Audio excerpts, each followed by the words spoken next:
curly supporters. This is That Curly Life. Today I have a treat for you. She'Von is here in the studio and she's gonna tell us all about her curly hair, her newfound curly hair. She'Von is also someone who has transitioned recently. So She'Von's here today to tell us about her curly life. I thought if I just was like, oh, I'm going natural, my hair would wake up and know what that meant. That's not what happened. It's a process. So for like the last 4 years, it's been learning what's good for your hair, either like overdosing on YouTube videos, and I'm like, okay, everybody's hair is different. So what worked for you isn't gonna work for me, but your process was the same as mine.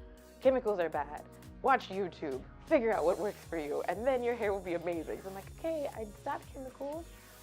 I YouTubed, why is my hair not amazing? And I was like, ding, that magic, you have to restart button. And so I got married, and then right after I got married, my husband was like really big on, okay, well, you've not used chemicals, you haven't used anything, you should do a big chop. And I was like, I've never not had bangs, I've never not had hair that I could do things with before. And according to me, a big chop was you're going to like razor bick my head and I will have nothing left. And I'm like, I don't have the head shape nor the small forehead for that. So no. I was like, I thought about it, I prayed about it, we talked about it. He did a lot of research on Pinterest and Google and went kind of crazy on my behalf. And I was like, how about if I do like a lob? That seems to be a thing. I'll do an angled bob, but I was like, the most, adventurous I'm gonna get is the back is gonna be less than an inch. I'm like, that means I can't put it up. I have never not been able to do that, but we cut it off 2 weeks after we got married. So we got married in May. And then June was all the research, and then at the end of June, we chopped off all my hair. And then I was like, okay, be amazing. And it wasn't so amazing. I've been through all the products. I've been through all the Target stores, all the Sally stores, all the things on Amazon that came highly recommended, but no one told you about the transition, how long that takes for your hair. I've been chemical free for about 2.5 years. And we did the cut, but no one tells you how long it takes when you straighten your hair, you've done other things for the curl to come back. And so I thought it would be immediate. It took about 7.5 months before my hair actually started curling.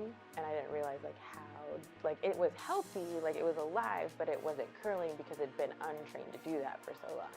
And so I'm using curl cream and soufflé and all these words that I learned, and I'm like putting it all on my hair, expecting it to just do stuff, and it didn't do anything.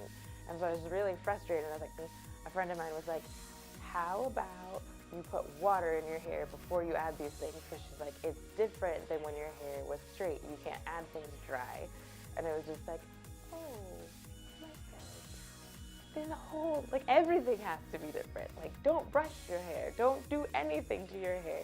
She's like, you're doing all the things that you used to do when your hair was straight, expecting it to make your hair curly. It's just like, curly hair is its own life. Since then, it's been a lot better, and just trying to have patience with my hair because I have about 6 different hair types depending on the month. So the front I can finger curl and it'll coil. The back is like 4B and 4C, and then depending on what side I sleep on, it switches. I never have a uniform of curl ever, but they're mine, and so I'm trying to do my best to take care of them. Learning how to live in freedom with my hair. There's a lot of self-searching when you're trying to figure out who's looking back at you when you don't know what's going on. I think it definitely impacted me in a good way, in a powerful way.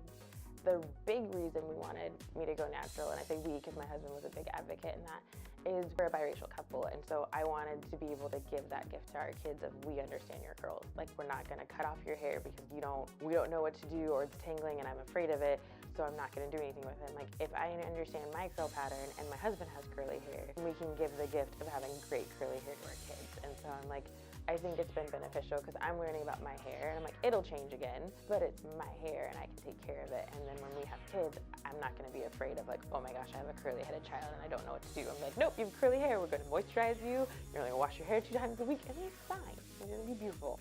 I love that She'Von said her why was for her future children. That's really important. So before you even do your transition or even make a change to yourself, you need to know your why. Why are you doing something? That's gonna help you keep going and keep trying. Because in She'Von's story, when she transitioned from chemical, that was a long process for her. That's something you need to realize, that it's gonna be a process. It's going to take time. It's gonna be worth it. And like She'Von said, it was worth it to her because she wanted to have healthy hair. If it's not worth it to you, that's totally fine. And if I haven't said this, let me say it now. Having relaxed hair, having permed hair is not bad. It's not bad. If you don't want to wear your hair curly, that is totally your choice. No shame at all. I'm just here to say, if you do want to do curly, I'm here to support you and be there with you. You do you. I'm totally cool with that. So She'Von was surprised that she had to put water in her hair. What surprised you when you transitioned to being curly? Or even when you found the product that you super love? What surprised you that you had to do different to make it look amazing? For me, I had to start using gel. That was never a thing. I don't want crunchy hair. But with the right product and the right methods, it won't look crunchy. It'll look soft and lovely. Things like that, I want to know. Comment. You can also email me at heatherallisonlove@gmail.com, or you can contact me through my website at heatherallisonlove.com. I'm also on Instagram all the time, so you can contact me at heatherallisonlove. So if you also want to see some pictures of She'Von in the studio with her beautiful hair, you will see that on my blog at heatherallisonlove.com/blog. Now it's time to see She'Von's lovely curls in motion. It's time to dance it out.